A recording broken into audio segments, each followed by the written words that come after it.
Sunday, July 22, 2012. This is Mercedes Diesel Guy, and this is my 1995 Subaru Legacy project. I'm finishing up the passenger side front suspension this morning, and last week when I was working on the car, I accidentally destroyed the old ABS wheel speed sensor on this side, which is not good because they're not cheap, but I was able to get a brand new one.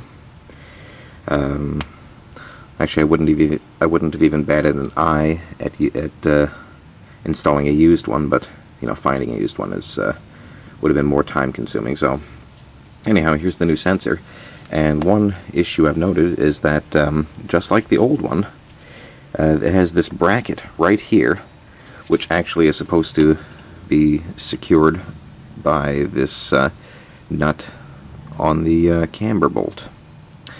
However, this is a new strut. It's an aftermarket strut, and actually it has a bracket welded to the strut itself. So what I'm actually going to have to do is unscrew this bolt here and just bolt this, because this is actually two brackets bolted together. I have to bolt the smaller bracket to the strut itself.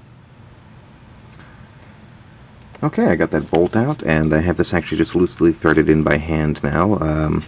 The smaller bracket to the strut itself. The bolt was actually so tight that I had to put the larger bracket, which is right here.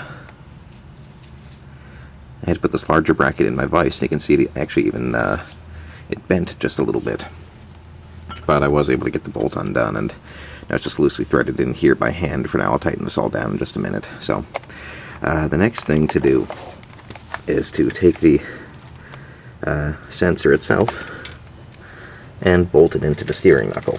Okay, so I got the sensor into the bore, so it took a little bit of work to do that, but it's in now. So next I just tighten down this bolt right here. And obviously I did put a little bit of anti-seize on the bolt, so if I ever have to take it out, it won't be that big a deal to do it. Next, all I have to do is tighten down this bolt right here.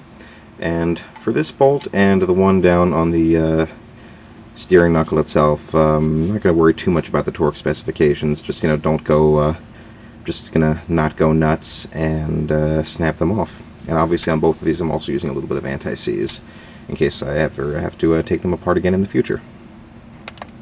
Next I have to install the wire bracket, and you can see the wire kind of loops through here on the back, and basically there are a couple of nuts here attached to the plate.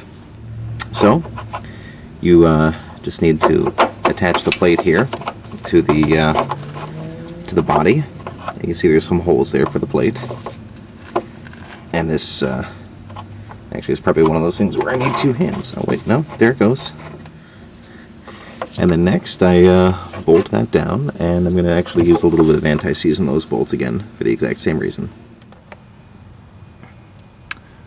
And finally, you feed this grommet through here. See if I can even show you. There's a hole on the body right behind the strut. So you feed through this grommet and seat it, and then you have to clip the sensor into the connector on the other side, and unfortunately that's all kind of obscured, so I won't be able to show you that, but if you took this off to begin with, you'll know where to find it. So that's all there is to replacing an ABS wheel speed sensor. Thanks for watching.